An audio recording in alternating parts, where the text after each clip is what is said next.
নমস্কার বন্ধুরা, আজকে আমি বানিয়ে দেখাবো নিরামিষ ভেন্ডির সবজি। তার জন্য আমি ছোট ছোট করে কেটে রাখা ভেন্ডিগুলো ভালো করে ভেজে নিয়েছি।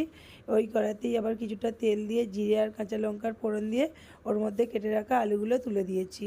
মশলার জন্য নিয়ে নিয়েছি কাজু আর পোস্ত, ওটাকে আমি পেস্ট করে নিয়েছি। এদিকে আলুটাও ভাজা হয়ে এসেছে।